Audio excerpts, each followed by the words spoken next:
Bola na Torre. Oferecimento Y Yamada. Completa sua vida. Gold. Tá bonita. Tá gostosa. Tá suave. Biscoitos Trigolino. Nada vai estragar o seu dia. Laboratório Amaral Costa. Uma história de carinho com você. Big Ben. Preços que ninguém tem é na Big Ben.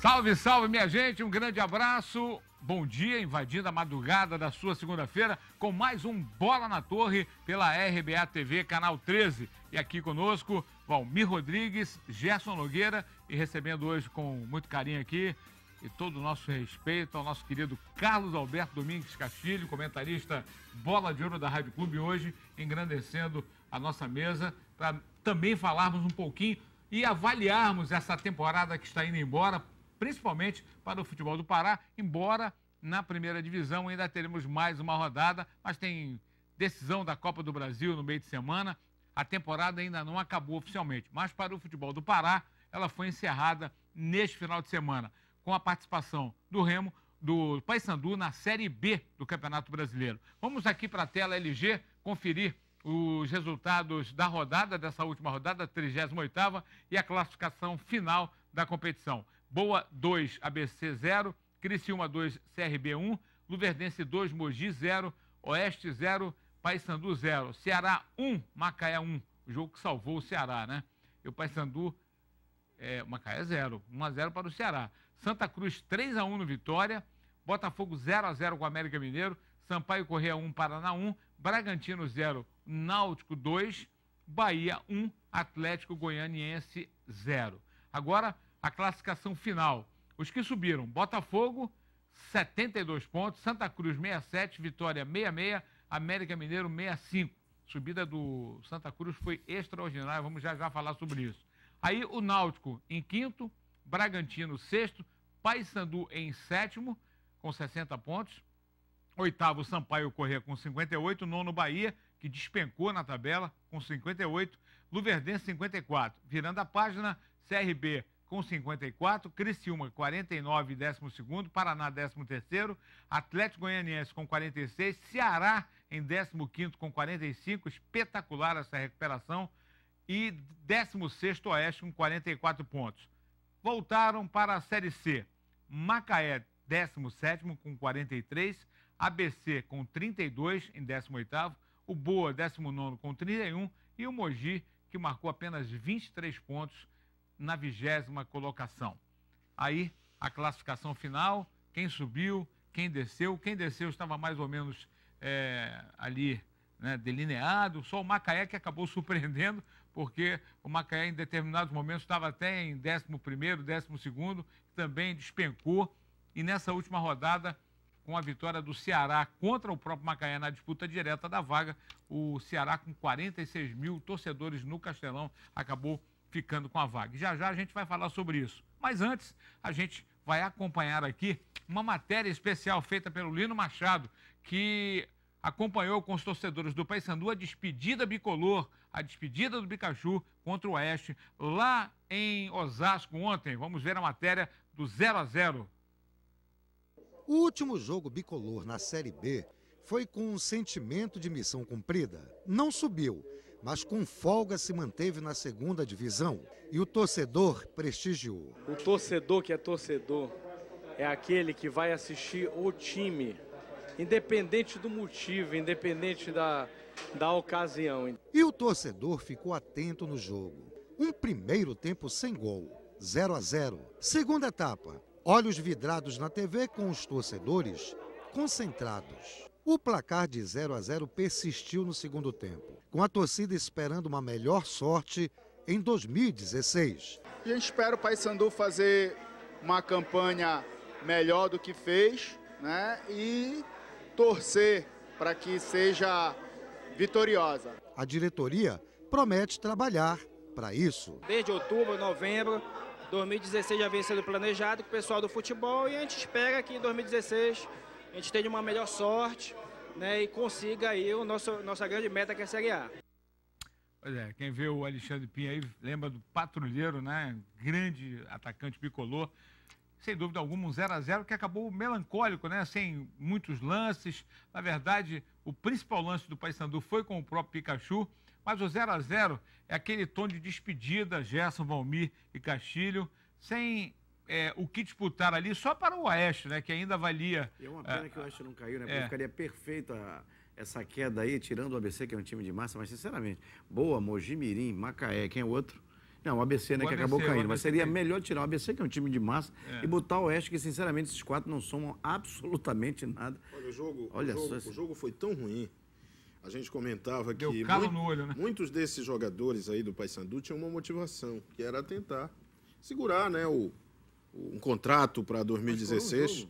Não, mas você pode, de repente, arrebentar num jogo como esse, jogar muito bem. E tem jogadores que estão ali, né, naquela corda bamba. Há uma dúvida. Se vai. E aí, de repente, o sujeito joga, faz-se a luz, ele joga bem, e aí ele garante o contrato. Mas, olha, se dependesse desse jogo, ia ser complicado. Até o goleiro Emerson, que é, para mim, a melhor figura do Paysandu, deu uma pichotada ontem, né? Deu 2. Ainda bem que foi aí nesse jogo. Ele deu uma espalmada para o meio da área. Foi aí, ó. Mas a outra foi a furada, que o campo ajudou, mas ele também foi imprudente, porque aquela bola não era para dar um bico daquele, não precisava, não havia necessidade. Outra defesa dele aí. Mas no lance que ele furou, ele também se recuperou muito rápido. Porque ele olha aí. E se recuperou na mesma jogada. O cara ia fazer o gol, ele foi e salvou. Ele foi lá. Agora, acho que era jogo mesmo de fim de festa, né? O Paysandu não tinha praticamente nenhum interesse, mas o Oeste me surpreendeu pela lentidão, e de repente chegou num ponto do jogo ali no segundo tempo, entre os 10 e os 40, que não teve jogo. O Paysandu não tinha por que ir lá à frente feito louco, e o Oeste também não queria, porque estavam ligados, era no jogo lá do Ceará com Macaé. Aí ficou aquela coisa, no final o Dado Cavalcante lançou o Dão, né, para ser mais um atacante, o zagueiro não. E quase que o Dão faz uma ferida. Jogou melhor do que o Misael e o Edinho juntos. Em 2 lances. Olha, esses jogos assim, que praticamente já está definida a competição, eles falta motivação, né? Porque o Paysandu foi para lá para encerrar. Claro, gostaria de ter encerrado com uma vitória, porque terminaria com 62 pontos, né? Seria uma campanha estupenda. Mas faltou aquele tchan, né? E o próprio Oeste, ele estava jogando com um olho no padre e outro na missa, né? Esperando para ver o que ia acontecer. Então, esses jogos são pouco atraentes. Agora, de qualquer maneira, para o Paysandu, eu até tinha feito uma previsão no início da competição que o Paysandu poderia ter ficado entre o 8º e o 10º lugar. O Paysandu ficou no 7º lugar. Então, galgou uma posição a mais. Embora sempre a gente vai ficar lembrando com saudades, né, que o Paysandu poderia ter entrado ter tido acesso este ano. Porque já se bateu muito nessa tecla, mas é indiscutível que o Paysandu perdeu a grande oportunidade em jogos contra o Mogi Mirim, último colocado na competição, e o Macaé. Né? O pessoal lamenta muito o empate aqui, mas dolorido mesmo foi a derrota lá para o Macaé naquele jogo, que o Paysandu teve o pênalti, praticamente no último minuto, e na sequência do lance, perdeu o pênalti, na sequência do lance, o Macaé ainda fez o gol e fez a vitória. Mas eu acho que também, numa análise fria, tranquila, e sobretudo com os pés no chão, o Paysandu tinha por meta fundamentalmente se manter na Série B. Claro que houve momento em que toda expectativa era a favor da subida, mas eu reputo que, embora o Dado tenha dito que para ele sempre foi subir, mas é claro que o grande objetivo do Paysandu era se manter mais um ano na Série B, continuar se estruturando bem, evoluindo dentro e fora de campo, para poder, em 2016, aí sim, já folgado financeiramente, já estribado tecnicamente, a equipe busque realmente o seu acesso. Olha, a diretoria trabalha, Gerson, Valmir e Castilho, no sentido da renovação de contrato de alguns jogadores. Por exemplo, o Emerson já foi o primeiro a ser anunciado, mas também tem jogadores contratados na praça em São Paulo, principalmente. Aliás, hoje no Twitter do presidente ele anunciava mais uma contratação. Agora, isso a partir de amanhã deve ser, deve começar a divulgar, até porque, uma questão ética, até ia sair aí, anunciar uma lista daqueles que não serão reaproveitados. E nem precisa sair a lista, porque a gente sabe quem é que vai ficar. Quem não vai ficar, a gente sabe. Quem vai ficar, ainda tem outros que estão sendo avaliados aí. O Paysandu precisa ter muito critério nessas contratações, até porque tem um detalhe, né, para vocês que podem analisar. A permanência do Dado, ela deve ser confirmada amanhã, porque já está encaminhada, são alguns detalhes. O problema do Dado é que ele quer ficar só até o final do campeonato, depois renovar para o Campeonato Brasileiro, ao invés de começar a temporada pensando na temporada como um todo. Onde é que está o equívoco disso aí? Ou ele está certo, ou o Paysandu está certo em querer ele para a temporada toda? Olha, é engraçado, né? Do lado de lá da Almirante Barroso foi o contrário, né? O Cacaio queria o ano todo, o Remo não queria pela metade. Agora, no lado do Paysandu, o Dado quer a metade e o Paysandu. Eu acho que existe algo nisso aí de ordem bem prática. O Parazão, mesmo sendo, digamos, a competição de todas as que o Remo, o Paysandu irão disputar, não é seguramente a mais...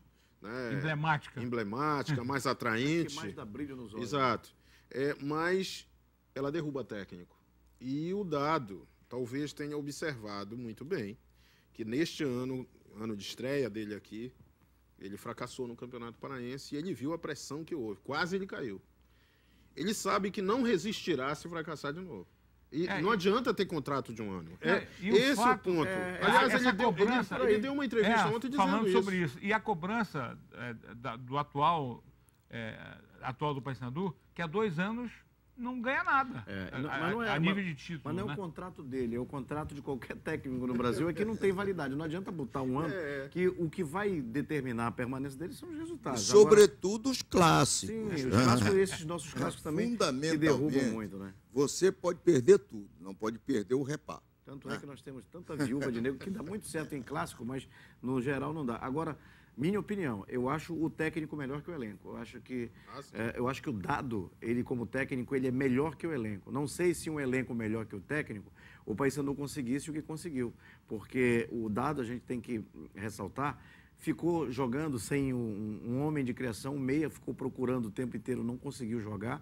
Ficou sem homem de referência um tempo inteiro da competição, quando o Leandro Cearense, que é o único centroavante de área que o Paysandu tem, acabou se machucando. E acabou improvisando. Certo, ele e o Iron, né? No melhor momento ele improvisou bastante. Então, acho que isso deve ser sopesado. Eu acho que isso aí, se ele teve erros, a gente viu, né, que alguns erros e tal apontados, mas eu acho que no frigir dos ovos ele conseguiu deixar, em determinados momentos da competição, o Paysandu uma equipe madura, sendo uma equipe de respeito fora de casa. O Paysandu saía para jogar qualquer competição e todo mundo dizia, não, aqui a gente vai ou ganhar ou no máximo empatar, porque o Paysandu não conseguia ganhar jogos fora. E o Paysandu esse ano teve uma sequência maravilhosa de vitórias fora de casa. Equilíbrio em números, né, Gerson Castilho? Porque marcou 30 pontos no primeiro turno e marcou os mesmos 30 pontos no segundo turno. Engraçado que eu tenho escutado assim, algumas considerações sobre o nível da disputa da Série B do Campeonato Brasileiro. É que, de um modo geral, hoje, o futebol brasileiro tem poucos jogos com apelo para você assistir. O último jogo de Palmeiras e Santos pela Copa do Brasil foi uma demonstração do baixo nível técnico, né? Na Série B, ontem mesmo o jogo do Paysandu contra o Mogi, embora fosse um jogo atípico pelas circunstâncias que estava já a competição, mas eu acho que o Paysandu, na realidade, ele teve equívocos na contratação. O Paysandu teve muita quantidade. 40, né, no total. Então foi um número exagerado. Agora teve os acertos. Por exemplo, há muito tempo o Paysandu não tinha um ala à esquerda, como teve este ano, com o João Lucas. Os 2 alas, né? Mas o Pikachu já era daqui, mas eu falo em termos de contratações. O Paysandu, desde o Paulo Fernando, Era Paulo Fernando, aquele lateral? Não, Luiz Fernando. Paulo Fernando. Paulo Fernando, atualmente ele não tá... O Luiz Fernando, desde o Luiz Fernando, você não tinha um ala esquerdo ou um lateral esquerdo. E teve. Claro que faltou, e aí a culpa de quem é? Do executivo que indicou, do treinador que aprovou, da diretoria que chancelou, mas faltou um criador. O Paysandu não chegou realmente à Série A este ano, porque não teve um talento no setor de meio campo. Tentaram, né? Porque todos o Carlos eram Alberto, iguais, o Carlinhos, mas não... Alguns tiveram alguns poucos momentos de clarividência, de qualidade técnica, como esse Carlos Alberto, né, que depois desapareceu. Principalmente na Copa do Brasil, né? Aquele jogo contra o ABC foi o melhor jogo dele. O Valdívia também teve alguns lampejos. O Carlinhos, naquele jogo, foi contra o Vitória, foi fundamental, mas não teve consistência. E o meio-campo, sem um talento para distribuir o jogo, para qualificar, para ter vida inteligente no meio-campo, aí derruba qualquer equipe. Todas as equipes que subiram, aí se a gente for colocar, o Botafogo, o Vitória, o América e quem outro, o Santa Cruz, todos eles tinham jogadores de criatividade na referência para criar. Todos eles nos seus jogos, Daniel eles Carvalho tinham. No Botafogo, Escudeiro no Vitória, João Paulo no Santa Cruz e no América Mineiro, aquele Toscano. Né, um jogador que também chegava lá na frente. Agora, o que deve estar dizendo os torcedores do Bahia, por exemplo, que ficou numa posição inferior ao Paysandu no frigir dos ovos, que gastou mais e que recebe a verba de Série A ainda, né? Já que no ano passado ele esteve na Série A. Mas hoje eu estava lendo aquela matéria no Bola sobre o Santa Cruz, o fenômeno Santa Cruz. O Santa Cruz, em 4 anos, ele saiu da D para A. Ele fez a escadinha, né? E começou muito mal o campeonato deste ano da Série B. Chegou a frequentar a zona da morte. Quando o Paysandu ganhou o jogo do primeiro jogo aqui, no primeiro turno aqui em Belém, o Santa Cruz era um arremedo de equipe. O Santa Cruz disputou a B 2 anos seguidos. Quer dizer, ele se estruturou e esse ano conseguiu o acesso. Contratou 10 jogadores só para a temporada, para disputar a B. E trouxe uma referência. O Grafite. Então, o Grafite foi um jogador fundamental, e mesmo sendo salário elevado, falava em 160 mil. Mas não chega a isso não, Castilho, porque é o seguinte, o Grafite, ele voltou até por gratidão ao Santa Cruz. Mas tinha um salário diferenciado. Diferenciado tinha. E até diria que não foi só a contratação do Grafite. O Grafite representou um mote para a torcida acreditar, para o sócio-torcedor ser incrementado, porque foi fundamental, né? O crescimento do sócio-torcedor do Santa Cruz foi fundamental com a entrada do Grafite. Mas eu acho que passou a ser uma referência. Eu até vi alguns jogos do Grafite que achei ruim. Mas quando ele chegou, o Santa Cruz mudou. Animou. Foi um time que o Paysandu ganhou 2 vezes, lá e aqui, né? Agora, eu penso que talvez o Dado, e a gente aqui já falou tanto nisso, bateu muito nessa tecla, que ele tirou leite de pedra. O Ailon, aqui numa entrevista recente, disse que essa ausência do camisa 10 fez com que o Dado fizesse e aprendesse a formar um time do Paysandu sem o 10. Né? E o time foi levando e tal. Agora, eu acho que o lamento maior é pelo fato de ter sido um campeonato que, apesar de todos os altos e baixos do Paysandu, os erros, equívocos na contratação, como lembrou o Castilho, dava para ter chegado. Porque o nivelamento foi muito por baixo. Tudo bem que o nível geral do nosso futebol está ruim. Eu acho que esse é o fato da frustração. Porque talvez o ano que vem não represente isso. A gente teve recentemente um campeonato da Série B com o Palmeiras e a Chapecoense, que eles dispararam. Sobravam 2 vagas só para disputar. Eu acho até que cabe, o acesso. Lembram disso? Pode caber discussão em outros programas. Assim, faltou muito pouco para chegar. Vamos dizer, chegamos. E agora? Será que nós estamos preparados? Aí é que está uma outra discussão. Olha, falar em chegada, vamos acompanhar a matéria da Lúcia César, que foi ao aeroporto recepcionar a delegação bicolor, que chegou cedo hoje, no início da tarde, chegou a Belém depois de se despedir do Campeonato Brasileiro. No aeroporto, tranquilidade, e poucos torcedores esperavam pela chegada da delegação bicolor. Um clima bem diferente do qual o Paysandu viveu na Série B deste ano. O time paraense não conseguiu acesso à Série A. Realizou seu último jogo na competição no sábado passado e ficou apenas em um empate em 0-0 contra o Oeste. Alguns atletas já se despediram lá em São Paulo mesmo, não retornaram com a delegação. O ambiente todo, né, já estava mais ou menos voltado para isso, né, para despedidas com algumas pessoas, com jogadores. O próprio jogo também teve um pouquinho disso, né, um jogo meio que de despedida, um jogo meio sonolento. Sem clima para a comemoração, no desembarque os jogadores se esquivaram das perguntas da imprensa. Apenas Iago Pikachu fez um breve resumo de sua trajetória no Papão e da frustração em deixar o clube sem conseguir o título estadual deste ano e o acesso para a elite do futebol nacional. Acabou, né, o ciclo, né? Depois desse último jogo diante do Oeste fora de casa, eu acho que essa foi a última viagem aqui representando a camisa do Paysandu. Poderia ter sido melhor, né, com acesso, como eu falei antes. Mas eu acho que a gente fez uma boa campanha e está todo mundo de parabéns. Já pensando em 2016, Dado Cavalcante começa a fazer planos. Antes de sair de férias, o técnico terá a missão de decidir quem fica e quem do elenco não interessa mais ao Paysandu para o estadual. As conversas estão bem adiantadas, né? Já existe um número maior de renovações. Acho que essa semana o presidente deve estar conversando com outros atletas. Estamos esperando também a confirmação do novo executivo para entrar também nesse circuito, né? Porque é uma pessoa importante para contratar, para dispensar, para fazer um balanço do que foi feito. E essas pessoas são as mais responsáveis para esse momento. Para o Parazão, o elenco do Paysandu deve fechar em 32 atletas, que também serão testados já visando o Campeonato Brasileiro de 2016. O rendimento faz com que esse atleta seja um jogador de referência para a sequência, né, no nacional ou não, dependendo do que ele produzir numa outra competição.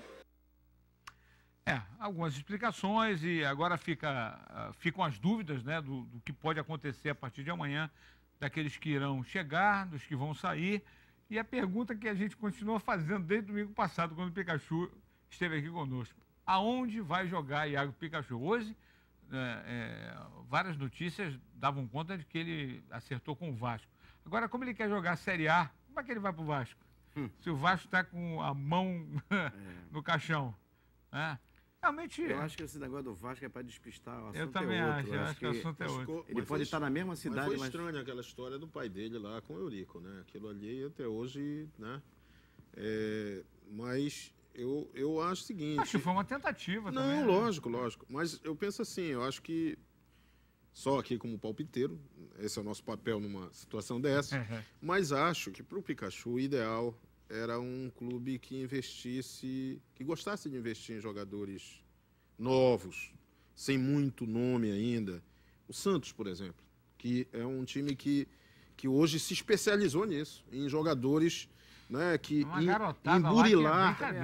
Acho que é o time ideal. Mas acho que para ele, Flamengo, Vasco, qualquer um do Rio, é risco. E a cobrança é muito maior. Muito maior. E de qualquer maneira, o Pikachu ele vai entrar como a grande expectativa, né? Pelo que foi mostrado nos jogos em que ele chamou a atenção do Brasil, né? O que é que o Pikachu vai ter de fazer? O Pikachu não pode ser um jogador que chegue para disputar uma vaga, embora vá disputar a vaga, né? Quando eu digo não seja para disputar uma vaga, ou seja, não seja apenas um candidato. Para compor elenco. Ele vai ter de entrar e arrebentar a boca do balão, porque é isso que vai se esperar. E em clubes de massa, por exemplo, falou-se durante muito tempo que seria o Flamengo, né? Seria ótimo ir para o Flamengo, mas poderia ser também um aspecto negativo. Como visibilidade... Se ele conseguir ser pior do que o Pará, mano, que está lá... O problema é que a expectativa de todos é que ele vai ser muito melhor do que o Pará. Agora, essa cobrança que é o problema. Ele não disputou nenhuma competição, por exemplo, do mais alto nível do futebol brasileiro, que é uma Série A. Ele nunca disputou uma Série A. Agora, Apesar disso, em todos os jogos mais importantes do Paysandu, tipo Copa do Brasil, ele sempre foi muito decisivo e sempre foi muito mostrado para o Brasil como é que ele decidia os jogos. Por exemplo, logo ele começando contra o Sport do Recife, aqueles gols que ele fez em Belém e lá fora, o gol de falta feito contra o Fluminense do Maracanã, gols em jogos importantes, como aquele acesso em 2012, né, contra o Macaé. Não, contra o Palmeiras, aquele jogo lá no Pacaembu. Ele fez jogos importantes contra times grandes, né? Porque dizem assim, nunca jogou uma Série A, como é que dá para saber? Ele enfrentou times de Série A e sempre se ouve muito bem. Acho que Mas, Valmir, tem um detalhe que ninguém pode deixar de reconhecer. No Paysandu, todo mundo jogava para o Pikachu. É isso que eu ia perguntar aqui. Então, a questão aí é tática, né? O volante tinha de fazer a cobertura, porque ele vai e às vezes volta com alguma dificuldade. Ele tem uma deficiência na marcação, ele é ótimo do meio para frente, mas ele tem uma deficiência na marcação. Então, esses aspectos, eles vão ser considerados. Porque qual é o treinador, se for um treinador de renome, né? Se for para uma equipe de peso, de projeção, que vai estabelecer como sistemática isso. Vamos cobrir o Pikachu, ele vai ter liberdade. Vou dar um exemplo rápido aqui. Flamengo, se ele for para o Flamengo, o Flamengo vai mudar tudo, radicalmente. Inclusive, o técnico pode ser o Muricy Ramalho. O Muricy gosta de trabalhar com gente jovem. Mas gosta de jogador, é a moda do Minelli. Ele gosta de jogador grande. Tem esse aspecto também. Tem um outro lado. Isso que o Castilho lembrou da deficiência na marcação, acaba pesando numa coisa. A maioria, eu ouvi muito, e até na convivência, né, com profissionais de fora, da imprensa brasileira de 2014, durante a Copa. De vez em quando alguém perguntava pelo Pikachu. Porque o Pikachu não estourou só esse ano. Ele já é um nome que vem aí sendo cogitado, né, há algum tempo, lá pelos clubes do Sul e Sudeste. E sempre a ideia de que o Pikachu é lateral direito. E os técnicos vão recebê-lo como um lateral direito. Não depende de como, como ele vai ser contratado. Eu concordo, vou complementar. Porque ele diz que ele é ala, né? Mas acontece que no Paysandu ele vem jogando como lateral direito. Já foi até meia, né? Tem gente que vai, faz uma escolta ali, foi o Djalma, já foi o Jonathan e tal. O que eu penso é o seguinte, o ideal era pegar um técnico que gosta, que é inventivo, como é o Cuca. Vou dar um exemplo, 2 exemplos do Cuca. 2 jogadores. Jorge Henrique, no Botafogo, que virou quase que um ala esquerdo, lembra disso? E o Jorge Henrique era um ponto avançado no Náutico.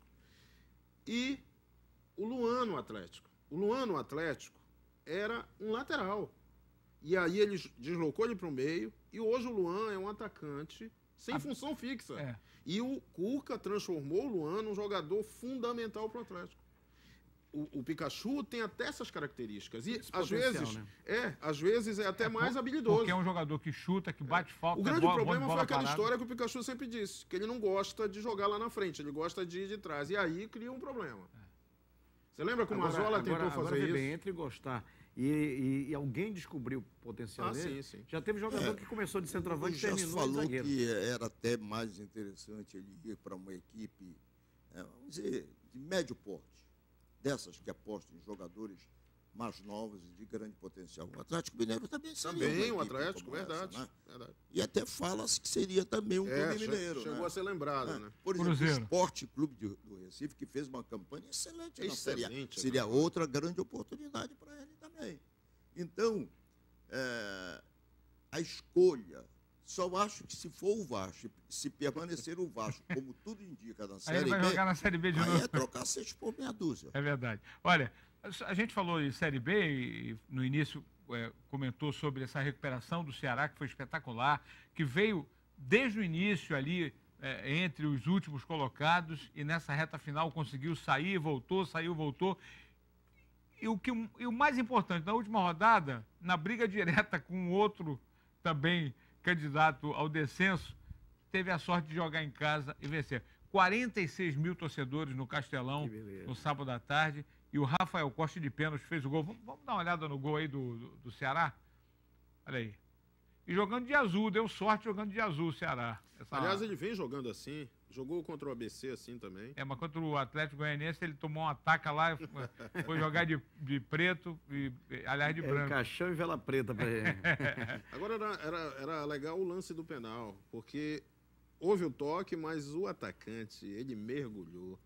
Foi um teatro fenomenal. Hoje o atacante que sofreu o pênalti do Vasco hoje, ele não chegou a ser tocado. Mas a entrada do... Olha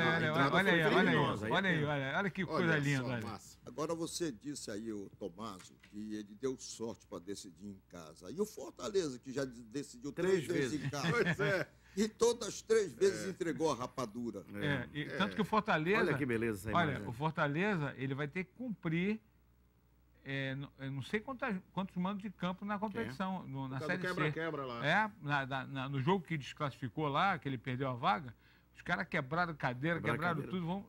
Acho que 4 a 5 jogos de mando. E o Fortaleza teve que pagar o prejuízo do Castelão. Também teve que pagar, exatamente. Eu vi um pedaço do jogo do Macaé. Eu vi. O Ceará foi um jogo também nervoso, e com no muito final, erro. meu amigo... E no final o goleiro pegou 2 bolas.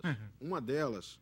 Um chute que... No ângulo. Não foi bem no ângulo, porque ele foi a meia altura, né? Mas ela foi muito no canto. Ele voou nela, não foi? E eu vi torcedor comendo um pedaço de caco de vidro. Janeiro engolindo boné. Não é pra menos, né? Queria fazer só um destaque. Último minuto. Só um destaque, uma menção honrosa ao querido tricolor de São Pantaleão aí, o Sampaio Corrêa, que fez uma campanha legal. Acho bacana, porque...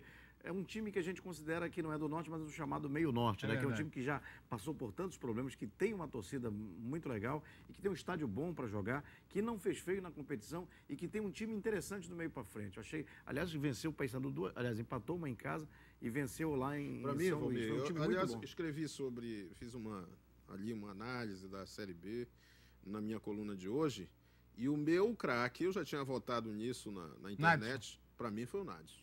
Porque, para mim, foi o jogador mais regular e o jogador que mais me deu prazer de ver jogar. Jogava muito bonito. Muito bonito, e chega, faz... Mais do que o Toscano do América. Ele é um jogador rápido e é um jogador jovem, né? Aquele escudeiro é bom também. Só queria lembrar para vocês aqui que o técnico do Ceará é o Lisca.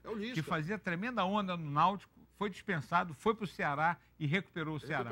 Foi ele o homem da reviravolta. Ele foi o homem da reviravolta. E ontem ele fez, meu amigo, ele dava a volta ele é o Deus lá no Ceará. Olha, deu a volta olímpica. O ABC que caiu tem um jogador também meio campo, que foi até sondado pelo Paysandu, chamado Ronaldo Mendes, que é um meia também, que eu acho que ele é muito bom, mas estava no time errado na hora errada. Bom, para a gente fechar o bloco, a gente vai mostrar aqui os gols do Repar do Campeonato Sub-17. Aliás, foi até meio emocionante, porque eram 2 jogos. A Desportiva também brigava, não pelo título, porque o Paysandu já tinha garantido o título, mas a segunda vaga para garantir a participação na Taça São Paulo de 2017. O Paysandu venceu o Repar e a Desportiva garantiu a vaga como segundo colocado, como vice-campeão.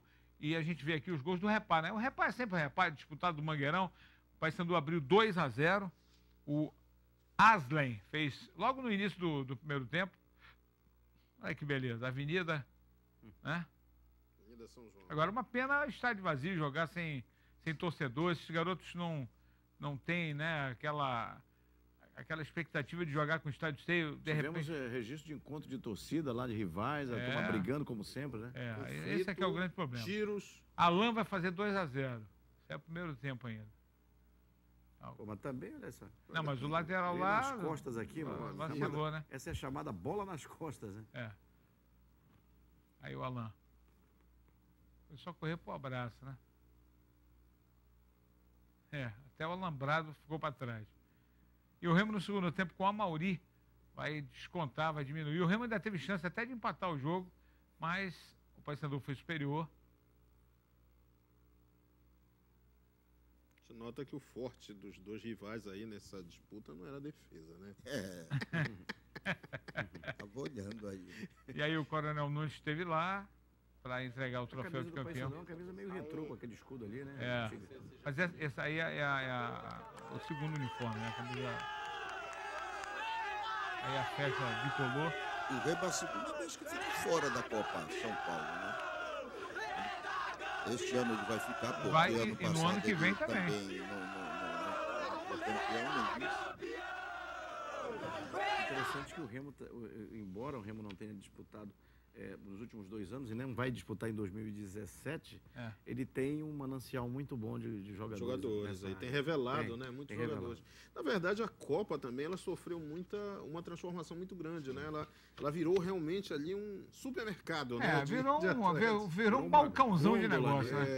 Bom, a gente vai falar sobre o Clube do Remo no segundo bloco, a gente vai dar um tempinho para que você possa saber como é que foi a história da contratação do Leston Júnior, o novo treinador azulino, que já deve chegar esta semana e vai mostrar aí a sua cara e o que vem por aí de planejamento do time do Clube do Remo. Já já nós voltamos.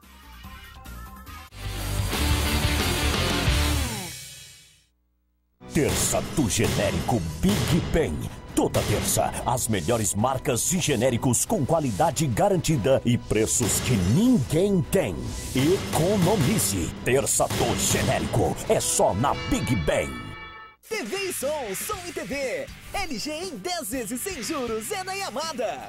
TV LG LED 40 polegadas com conversor digital em 10 e apenas R$ 199,90. TV LG LED 49 polegadas Full HD em 10 de R$ 259,90. Mini System LG 2600 watts com função DJ em 10 de R$ 309,90. TV e som sem juros, vem que é 10 da Yamada. Sexta-feira com din-din no bolso, futebol lá na praia mais tarde. O chuveiro acaba o calor, tá gelada, todo mundo sabe. Deixa o trabalho de lado, uma Gold todo mundo quer. Tá suave. Cerveja Gold, tá bonita, tá gostosa, tá suave. Tá suave. Beba com moderação. Corre, Tony! A mamãe chegou! Calma, Beth. Nada vai estragar o seu dia.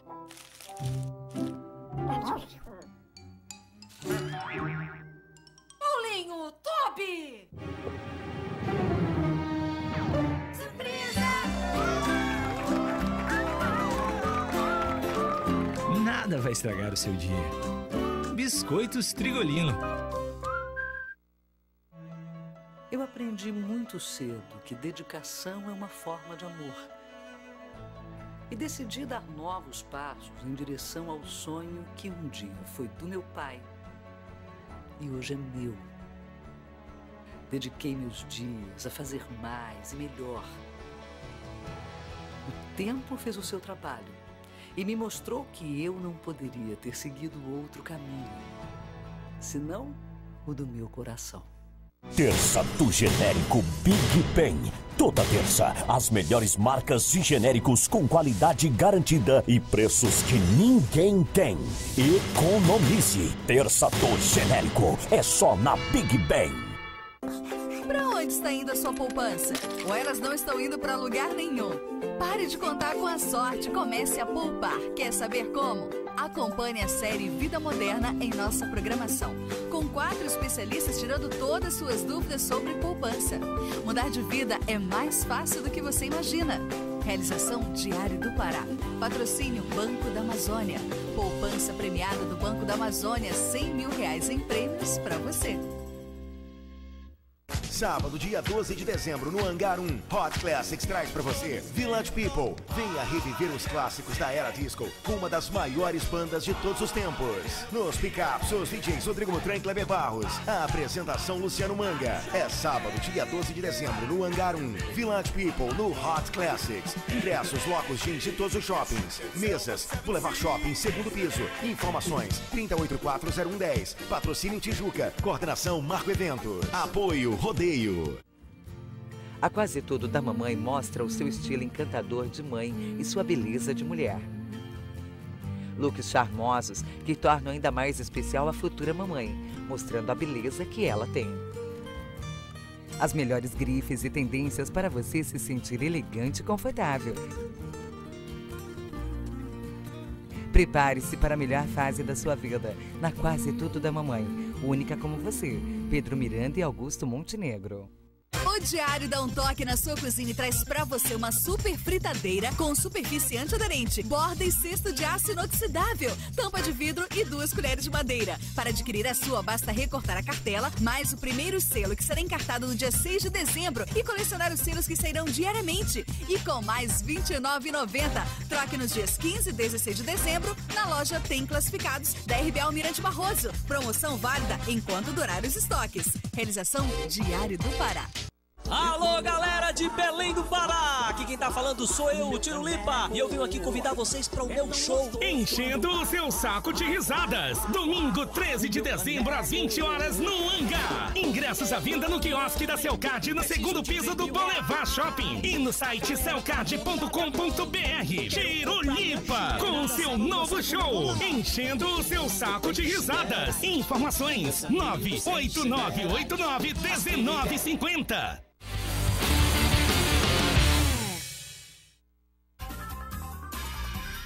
Estamos de volta com o Bola na Torre pela RBA TV, canal 13, né? Invadindo essa madruga, sempre com informações interessantes e importantes e atualizando você sobre o futebol paraense, que é o que nos interessa. E o Remo anunciou já no final dessa semana, aí na sexta-feira, a contratação, quinta-feira, a contratação do seu novo treinador, Leston Júnior, o técnico que ele não tem muita bagagem, muita rodagem, mas subiu com o Tupi, da C para B, neste ano de 2015, e está dentro daquela faixa de Léo Condé e companhia dos técnicos da nova geração lá do futebol mineiro. E o Leston Júnior foi anunciado. O Lino Machado foi lá acompanhar com a diretoria azulina o anúncio do novo treinador. Foi uma semana de expectativa quanto ao treinador.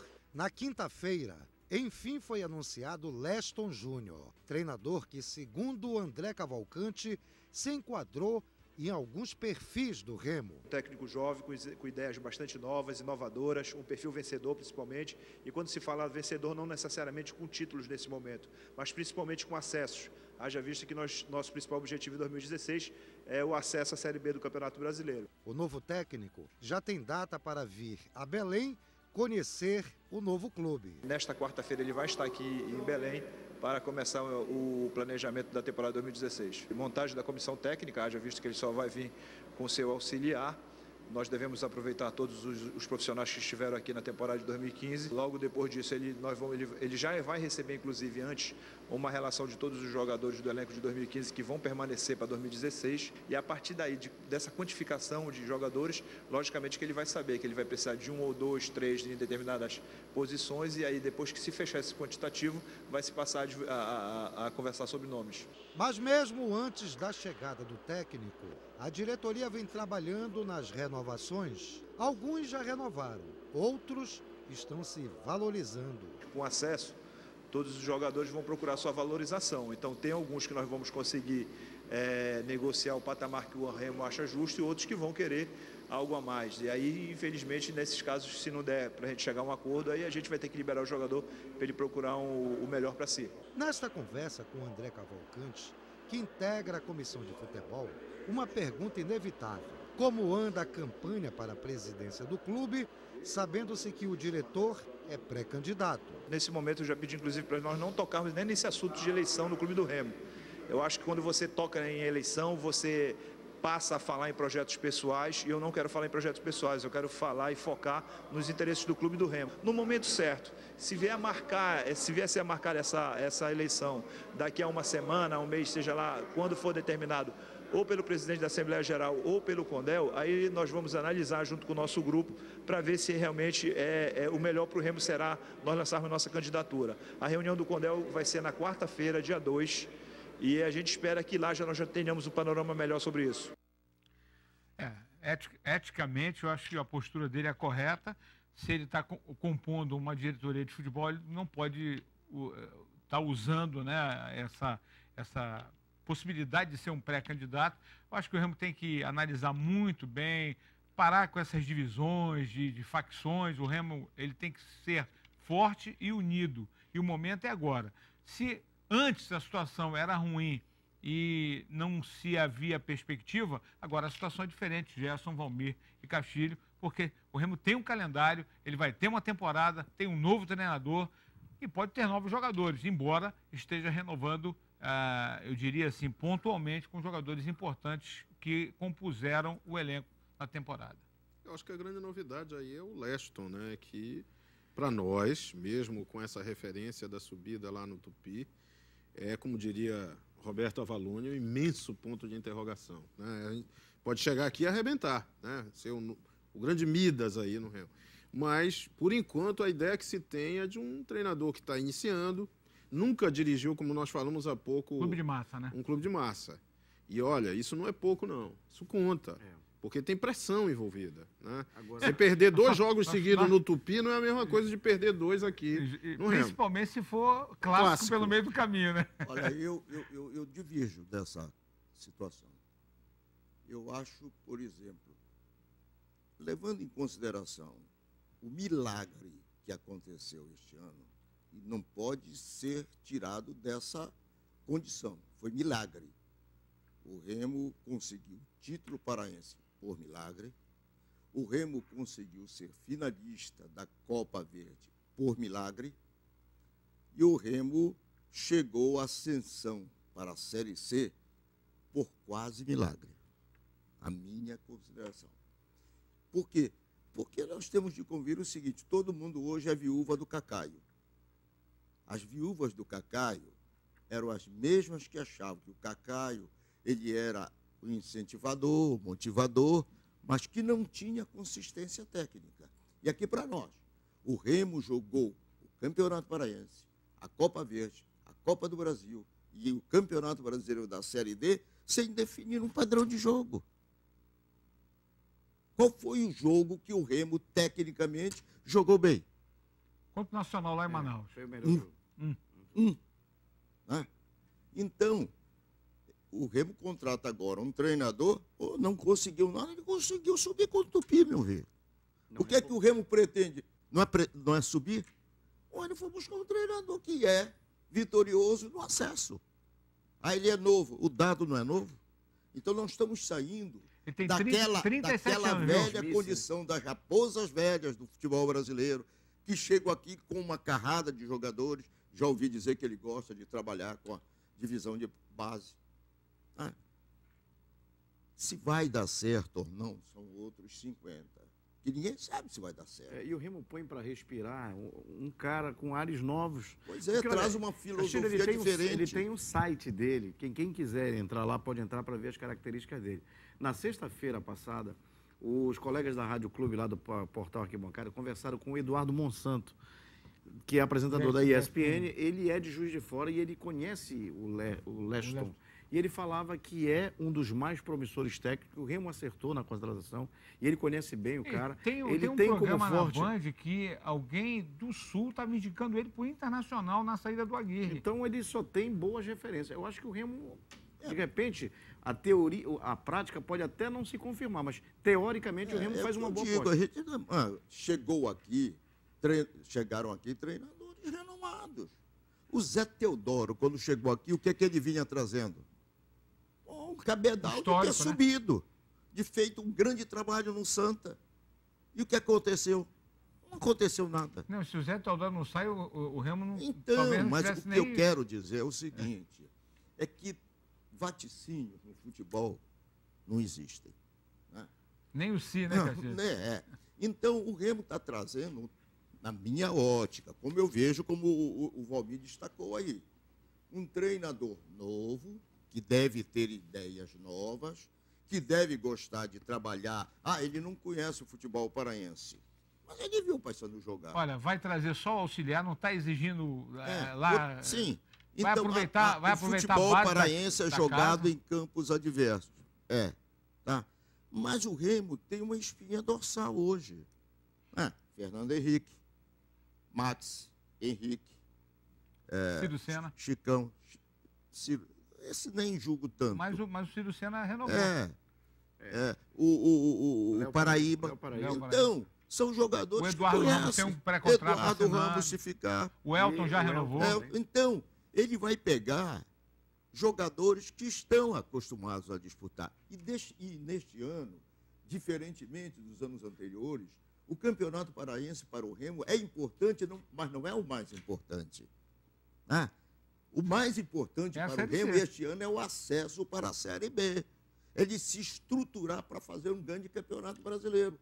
Então, aquela guilhotina que este ano funcionou, que em 2014, 2013, 2012, 2011, 2010, há 6 anos funcionavam para o Remo, não está funcionando. O Remo estreava no campeonato decidindo o campeonato. Então pode se estruturar. Ele tinha que ganhar o primeiro turno de qualquer maneira. Era a primeira coisa. Não, ele podia ganhar o primeiro turno e não ter a vaga.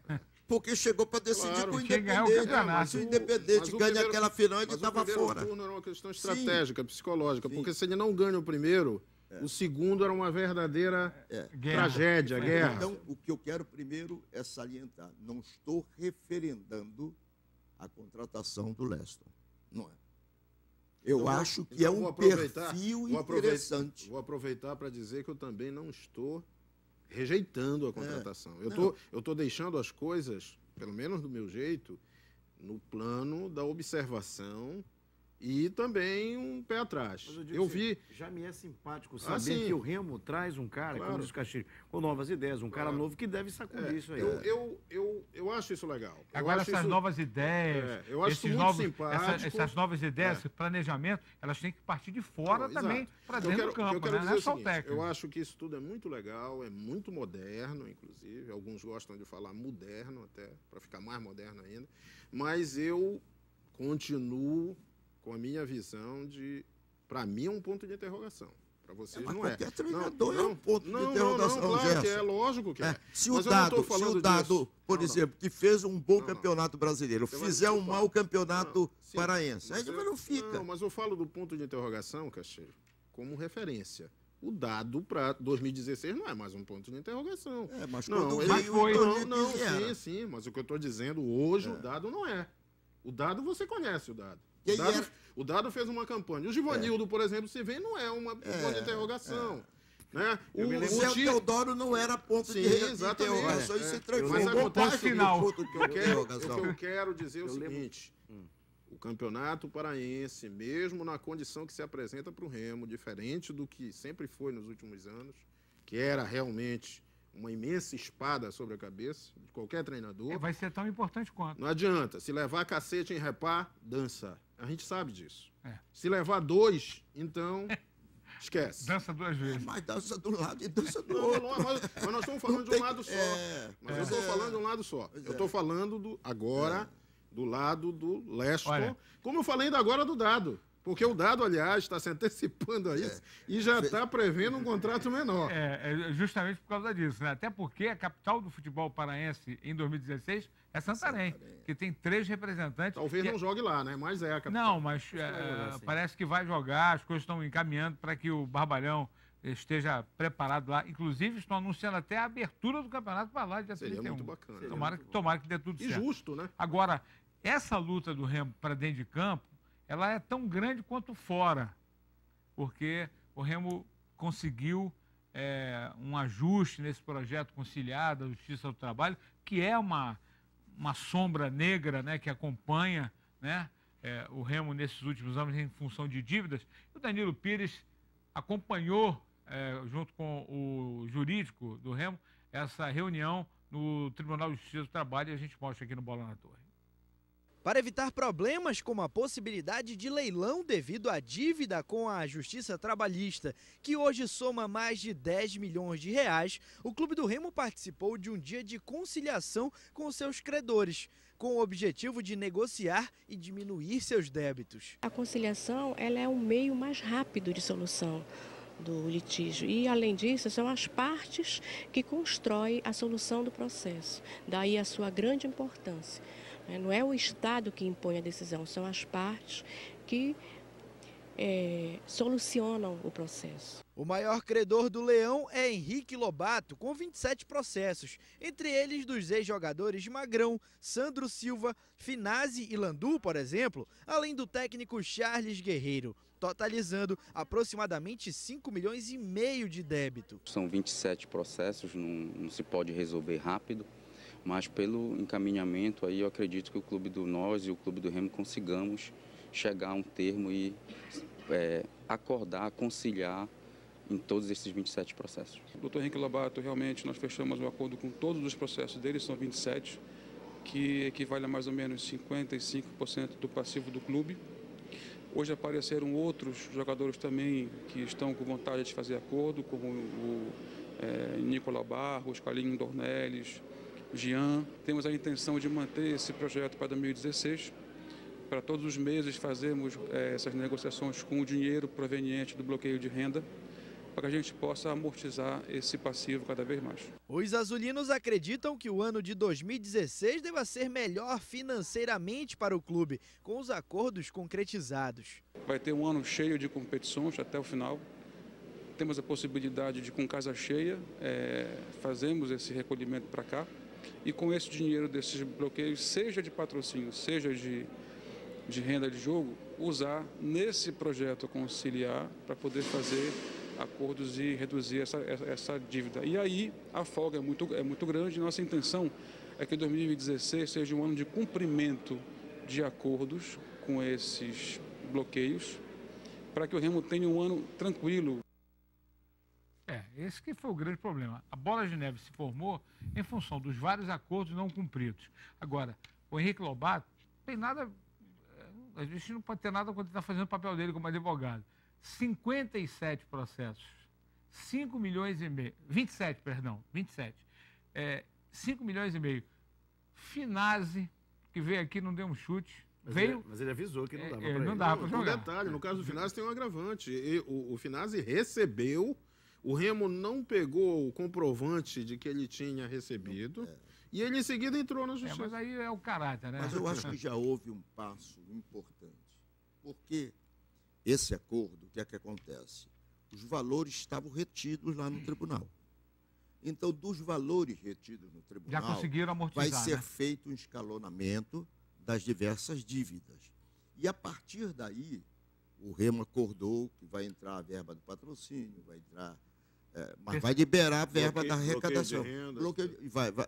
Vai ter um bloqueio, mas menor. Então você terá condições de administrar melhor. É caótica a situação, não há dúvida nenhuma, né? Quantos milhões são?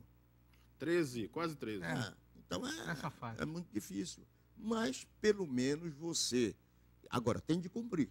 O problema é que às vezes nós reclamamos, não, mas deveria priorizar quem está jogando. O problema é que o tribunal não analisa isso. O tribunal é para jogar as reclamações que são feitas. Até porque quem passou jogou e não recebeu. Então quer receber o que é de direito. Agora, eu acho o seguinte, foi uma grande vitória para o departamento jurídico do Remo, porque dá condições de você administrar e planejar essa série de dívidas. E afasta... Tem um caso que não entrou nesse. Que é o Thiago Belém, né? Thiago Belém, né? Que é um caso clássico, né? Que também é do Henrique Lobato. Não, é do Caiate. Do Caiate, perdão. Apareceu o Jean novamente, né? Surpreendeu que apareceu o Jean, mas acho que o Jean entra ali nesse rol que o Castilho lembrou. Dos acordos não pagos. É verdade. E, digamos, das reincidências do Remo. Houve a venda por leilão da sede campestre para pagar o Jean. Só que depois o Remo contratou o Jean de novo e ficou devendo de novo. Aí, meu amigo. Então, é uma situação muito boa, eu acho que concordo também que é uma vitória do jurídico e afasta, pelo menos por enquanto, se o Remo andar direitinho, pagando, levar a sério isso, o risco da perda de patrimônio, como era algo, né, quase que iminente nos últimos meses. E um dos fatores primordiais, pelo menos a gente conseguiu apurar junto à diretoria azulina, que é tentar fazer o mínimo do Baianão para jogos do Campeonato Paraense, lógico que não os jogos de grandes públicos, mas os jogos medianos, porque jogar no Mangueirão os jogos medianos é prejuízo na certa. A não ser que a torcida abrace a causa aí, vamos todos. Agora, você não pode contar com 20 mil torcedores todo jogo. Não tem como. Né? Eu até hoje defendo uma tese de que o Remo deveria vender o Barão. Por um motivo simples. O Remo não tem um Baianão. Hoje o Remo não tem. Há quanto tempo o Remo fez um amistoso lá? O último jogo do Remo foi aquele jogo contra com o Independente no campeonato de 2014. Neste ano. Não, 14. Este ano não fez nenhum. Ano passado. Não fez. Então, virou elefante branco. Um centro de treinamento só. Engraçado que o Remo subiu sem o Bainão, né? É. Tava batalhando esses anos todos. Com o Bainão não conseguia. Agora não tem o Bainão detalhe. O projeto, que era o da revitalização do estádio, ele acabou torpedeado fragorosamente nas urnas. Pelo seguinte, porque o que se sabe, e eu acredito, é que o então presidente Zé Capirão, ele tinha tudo estruturado, só que ele não contava. Não, ele anoiteceu eleito e a mãe... Tinha sonhado. E tem um outro agravante. Na véspera da eleição, foi o jogo que desclassificou o Remo, tirou o Remo da subida. O Remo perdeu a chance de... E aquilo pesou bastante nas urnas. Aí houve o voto de protesto e deu no que deu. Agora, eu particularmente continuo, eu sou flagrantemente contra venda de patrimônio. Eu acho que o que se construiu, que se amealhou em 100 anos, tem que se lutar a ferro e fogo para preservar. Mas se você conseguir fazer um bom negócio... Né? Problemas são esses. O problema é fazer um bom negócio. negócio. Como diz o Caixinha da agora, esses aqui são os outros 50, porque quem vai gerir... Sempre aparece o Mickey, né? Não, porque você lembra da última experiência, né? Não tinha nem luz, depois descobriu que não tinha nem terreno. E o estádio lá no Par? Lá no Par. Então, são essas coisas que me preocupam. É quem vai comandar o processo, quem vai dirigir a banda, entendeu? Eu acho que está dentro do espírito de renovação que a gente clama. E tem muitos candidatos aí surgindo. Vem cá, o Paysandu conseguiu fazer uma revolução. O Paysandu hoje tem um estádio que foi utilizado pouco no Campeonato Brasileiro, mas poderia até... Por exemplo, esse último jogo que o Paysandu fez contra... E tem um projeto de ampliação das arquibancadas. Exatamente. Embora eu também acho que... Porque o Paysandu vai jogar ainda mais no Campeonato Brasileiro lá na Cruz. Se ampliar a arquibancada, vai. A questão do arquibancada é por causa do sócio-torcedor. Foi isso que impediu, mas é por isso que vem o projeto da ampliação e por este grupo, que o Castilho lembra, com justiça, essa comissão de construção do Paysandu é revolucionário, de fato. Mas não é só essa comissão, né, Castilho? É o Paysandu, de maneira geral. É o grupo. A gestão como um todo. Esse grupo tem umas 10, 15 ou mais pessoas em plenas condições de assumir o comando. E com competência. São pessoas bem-sucedidas, inclusive, profissionalmente. Sem reeleição, já tem um outro nome engatilhado. Sérgio Serra é o próximo presidente. O Maia já anunciou. Então, quer dizer, é tranquilo. Né? Agora, eu acho que é irreversível também hoje você entrar nessa rota de trazer gente nova, gente com ideias avançadas, né, que não se contentem com a rotina. Não, e acabar com aquela história do dinheiro que tu tem que tirar do bolso para comprar um saco de gelo, para comprar uns paradrapos. O pior não é isso. É o sujeito que, na verdade, entra num esquema desse de direção de clube ou de trabalhar como executivo ou como dirigente não remunerado, mas, na verdade, o clube acaba sendo um meio de vida. E nós já vimos isso tantas vezes aqui. Quer dizer, você se utiliza do clube. Na verdade, no Paysandu, hoje nós estamos vendo algo que é exemplar, que são pessoas que estão empenhadas a serviço do clube. Não ao clube servir, exatamente, como acontece em determinadas situações. Vamos finalizar o bloco, a gente vem para as considerações finais. Para a alegria do Toninho, a decisão das FEPA confirmada para o sábado que vem, dia 5, com o PAC e o Real, mais uma vez decidindo. De novo chegaram à final? De novo, só. Me lembra aquele campeonato que a gente disputava da comunicação. Parece campeonato espanhol. O Seconte e o DI decidem o terceiro lugar. Nosso querido Almeidinha já preparou o seu smoking, vai estar comigo. Eu é que agradeço. 17º campeonato das FEPA, né, Altino? Lá na sede campestre, lá na Alça Viária, muito legal, no próximo sábado, às 9h30 da manhã. Vamos para o intervalo, já nós voltamos para fechar o Bola na Torre desse domingão, já na madrugada desta segunda.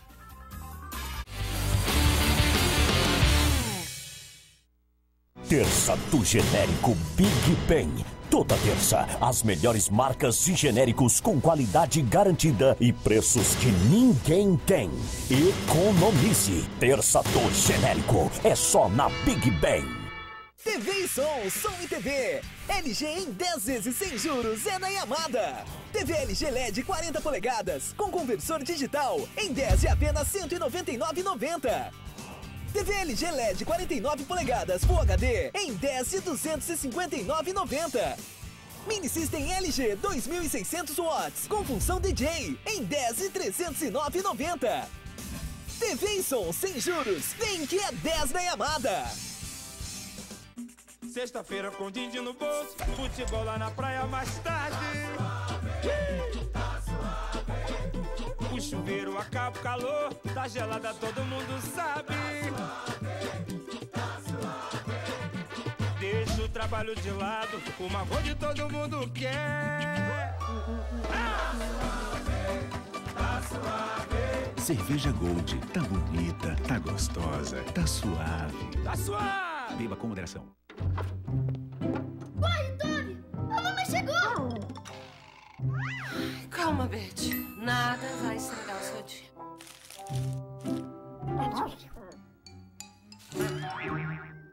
Paulinho, Toby!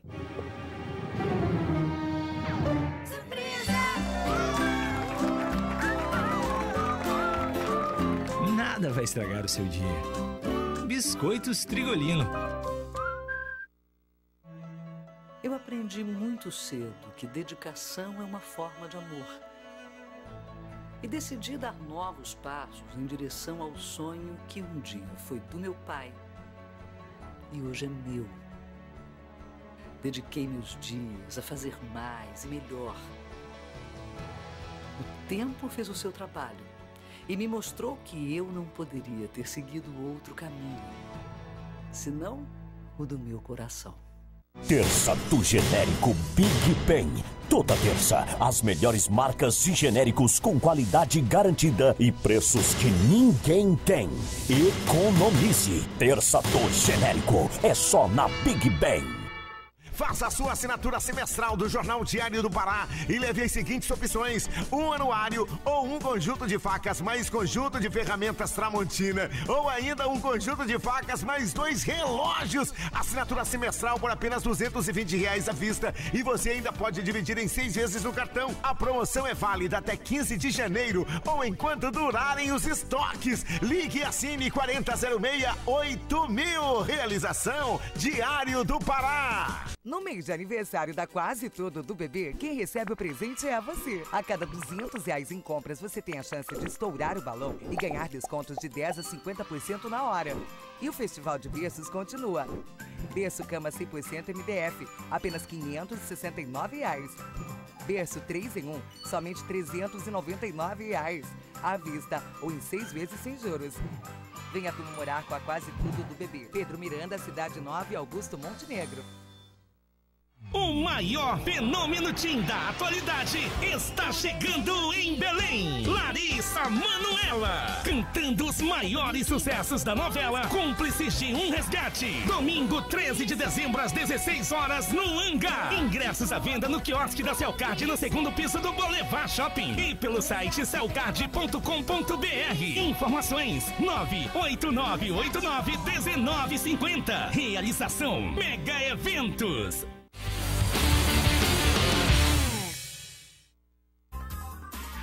Estamos de volta para finalizarmos o Bola na Torre desse domingão, desta segunda, melhor segunda, né, Gerson? Agora, esperando que tenhamos nessa semana grandes notícias e que os planejamentos sejam feitos dentro de uma expectativa boa, né, e que a gente consiga realmente fazer com que o futebol do Pará possa brilhar ainda mais no ano de 2016. Castilho, muito obrigado pela tua presença. Hoje você vai levar lá para os netos o kit Trigolino, as crianças vão adorar, né, meu irmão? Ele ficou bonito nessa imagem aí, com o Trigolino do lado. Compondo bem. E o Rui Brandão, com certeza, deve estar feliz, porque o nosso querido Castilho hoje está sendo agraciado com o kit Trigolino. E amanhã cedo, o Bola, com tudo do final de semana esportivo, encartado no Diário do Pará. Gerson, obrigado Castilho, obrigado Valmir. Eu que agradeço. Domingo que vem, se Deus quiser, estaremos de volta na madrugada de segunda, como sempre, logo após o Pânico na Band. Um abraço, uma ótima semana a todos.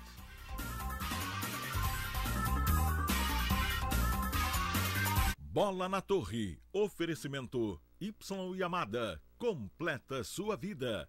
Gold, tá bonita, tá gostosa, tá suave. Biscoitos Trigolino, nada vai estragar o seu dia. Laboratório Amaral Costa, uma história de carinho com você. Big Ben, preços que ninguém